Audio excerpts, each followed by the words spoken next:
Hey guys, welcome back to the channel. So we got a 2015 Toyota Corolla and we're going to be doing an oil change today. Now, I know a lot of you may be saying, hey Mike, that's a boring video. We know how to change our oil.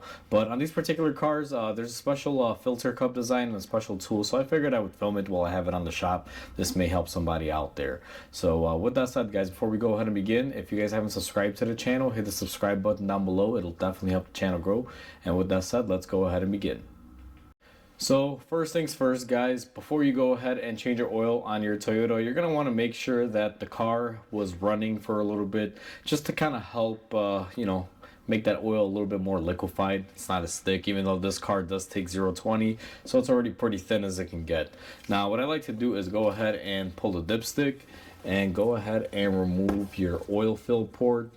And just in case anything falls in there, I'll just kind of put it sideways just like that. To help, basically aerate the oil so it comes out quicker. But in that way, also, we don't get any dirt or debris in there. Now, once we have that all set up, I would always advise people to go ahead and do an inspection.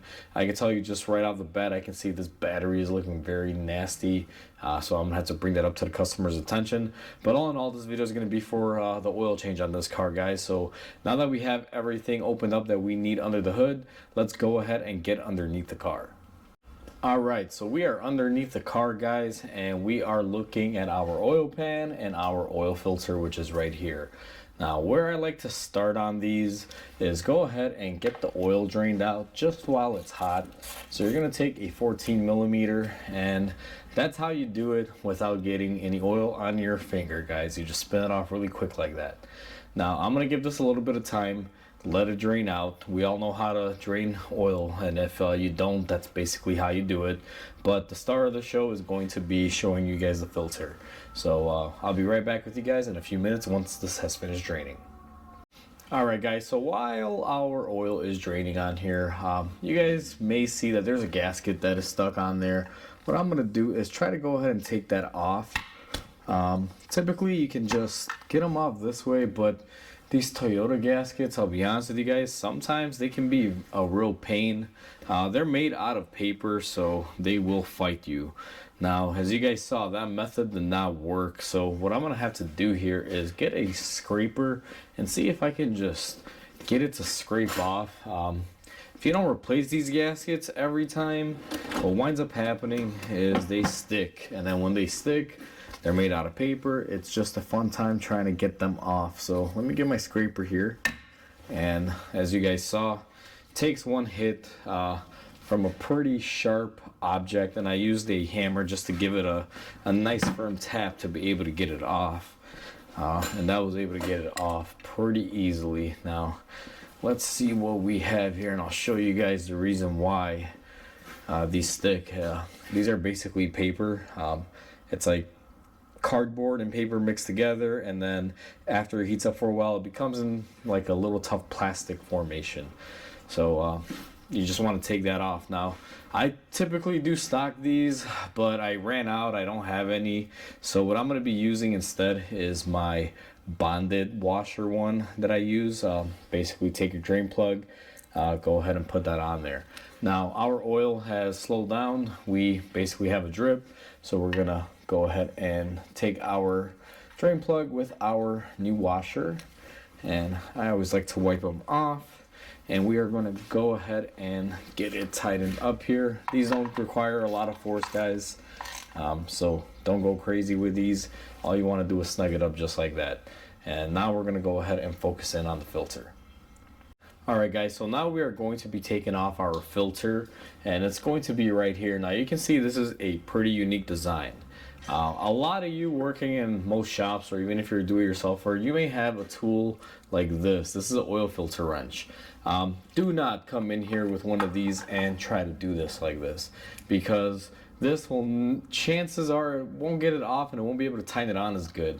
What you're supposed to have is the specialty tool, which is this, guys. Now I apologize, I know this is a little shiny here, but as you guys will see, this has special cutouts that will fit on the filter. It should have a little nub right here that fits over to help grip it. And on top of that, if you guys will see in here, it has all of the proper flute cutouts that'll match up to those right there. So if you have one of these guys, don't go and get one of these. Now there are two variations for this, guys. Toyota does unfortunately play a little bit of a mind game with us here. Now I have a kit, I have both sizes, but for a Toyota Corolla, it's this little guy versus the big guy. Now I know it's kind of hard to tell, but if you guys will see from the insides here, you can tell this one's a lot bigger. This is used in a lot of the V6s that have a cartridge style filter. It's a very similar design, and for this Corolla we have this very small one. I bought mine as a kit from Snap-on. I'll include a link down to the Amazon store, guys, so if you guys are interested in picking up something like this, you can.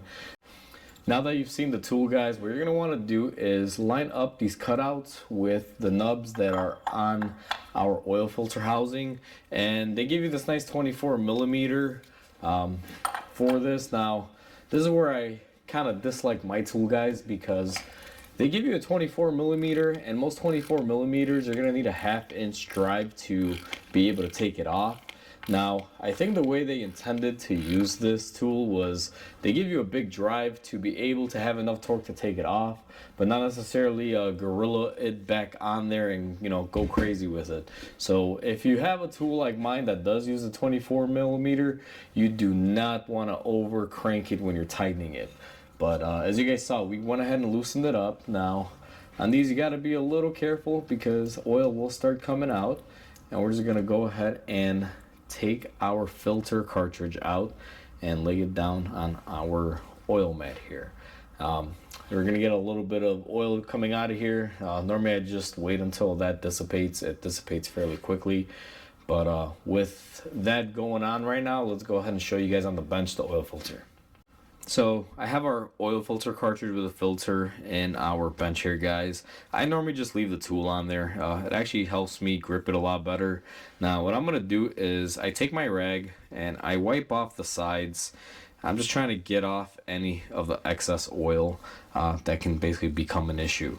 Next, we're gonna go ahead and take our filter off, and we're going to throw it in our bucket. And you guys will see that we have our adapter already. Now there's one more thing that you have to do. These do have a O-ring right here. Always replace this O-ring, guys. Don't ever say, oh no, it's okay, or be lazy, because you can see they do flatten out. This one's kind of flattened out. I don't know if this one's been reused before. This is actually the first oil change that I've done to this car. It's my customer's wife's car, and it's the first time it's been in for service. So now what we're gonna do, or what I'm gonna do off camera, is I'm gonna take some brake cleaner and clean out the inside of this, guys, and I'll be right back with you. I just want to get off as much of the old oil as I can. So now we have our filter housing that's cleaned up, and you're not gonna go crazy with it, guys. If you want, go ahead and waste a whole can of brake cleaner on it. I just go in there and clean it up. Just make sure there's no debris or anything. Next thing is you're gonna want to take your O-ring and you're gonna want to put it on the appropriate groove. Now, a lot of people, you know, may get the grooving wrong on this, guys. You will notice on here that you have this lower portion. See if I could grab a screwdriver and show you. You see this? This is not where it goes. It actually goes up here. A lot of people sometimes make the mistake of putting it on here, but the O-ring should go in with the threads. If you see that the O-ring is hitting the housing, then you have put it in the incorrect hole. So next thing what we're gonna do is go ahead and take our filter. I'm using a Wix filter here that my supplier uses as a rebrand. So I'm gonna go ahead and snap that into place just like that. And the last but not least step that a lot of people seem to forget here is you're going to want to take a little bit of motor oil, guys, and make sure you put that all over your new O-ring. It'll help keep it from tearing apart or anything. So now that we have all that done, we're going to go ahead to the car and get everything put back together. So now we are at our car, guys, and you can see it's still kind of dripping, but what I like to do here is take my brake cleaner, and hopefully I don't get the camera, but I just like to clean out our housing here. Now you will never get this 100% clean, guys. Just again, do your best. I'm not gonna waste a can of brake cleaner or a bunch of brake cleaner on it. I just get it to that point right there. Once we get it to that point, I'm just gonna take my rag, just in case there is any excess left over, and just wipe it off. And we are going to take our filter and start off by hand threading it. I find that if you have a really good tool, you can pretty much hand thread it almost all the way, and it'll stop just as soon as the O-ring starts hitting it. And then what we're gonna do is just go ahead and take our 24 mil, and again guys, this is on a 1/2 inch drive, so you know you want to be careful. You don't want to just obliterate this. So once it touches the housing, I just go a little bit of a turn, just like that, and it's basically nice and tight. Now my tool here likes to stick, so what I always have to do is put my wrench back on and give it a light kick and backwards there, or sometimes just tap it like that and it comes off. They generally get stuck on the flutes, especially if it's a tight fit. These oil filter housings are plastic. They do tend to move with heat and everything, so it's not uncommon for you to have a little bit of stiction there. And last step, we're just gonna again take some brake cleaner, clean up our area. I like returning cars back clean. I don't ever want to be dirty and just leave a bunch of oil down here and get it all over the customer's driveway or garage, wherever it is that they park. Even if it parks on the street, still guys, clean it up. It's always a better practice. So now that we are done underneath, guys, what I'm going to do is go ahead and just take our cap off from our oil fill. One thing to do is just check in here and make sure that there is no condensation or moisture buildup. Sometimes you'll find some white cloudy stuff in there. If you do have that, go ahead and clean it out. All that means is that the car is not being warmed up properly and the oil is not getting up to operating temperature and burning off any moisture. Sometimes you'll get that buildup on there. So now what we're gonna do is go ahead and throw in our preferred motor oil of choice. Now here at the shop, I use 020 full synthetic. That's what this car calls for. It calls for 4.4 quarts. I'm gonna go ahead and pump that in there with our shop pump here, and I'll be right back with you guys. So I've gone ahead and I put my 4.4 quarts in there, guys. Now I'm gonna go ahead and just wipe off the fascia where the cap and the gasket will meet. I just like wiping these off, making sure they're clean, so that way we got good contact. And then we're gonna go ahead and put our oil cap back in. Now, these don't over tighten them, guys. Get them nice and snug. Clean up any areas you might have spilled on. What I'm going to do next is go ahead and clean off my dipstick from any old oil.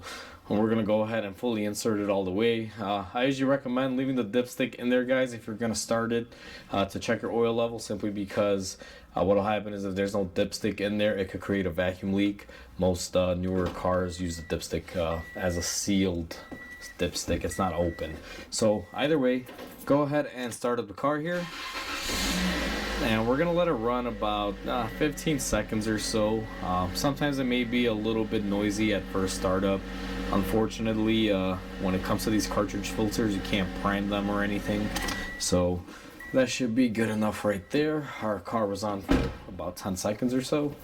And what you're going to want to do next is come in here, grab the dipstick, and wipe it off, guys. Clean it off. Now, for these, it's going to be very difficult to see, but you have a dot system. You basically have a dot right there and a dot up there.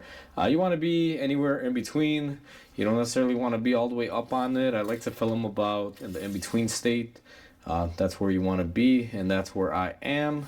So that is good to go right there. Alright guys, so that is how you change your oil on your Toyota 1.8 liter. This one is a 2015. Now in this video, there is one thing that I didn't show, and a lot of you guys may want to point out, is that I didn't show how to reset the reminder on the dash. And the main reason is this car has a lot of personal items inside, guys, and pictures on the dashboard.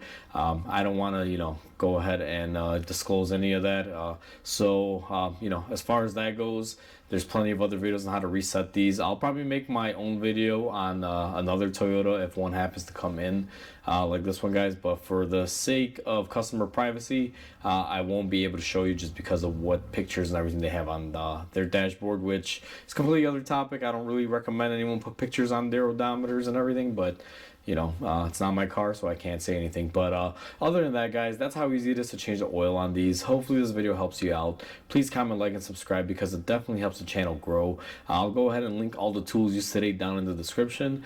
And I hope you guys have a wonderful day, and I'll catch you guys in the next video.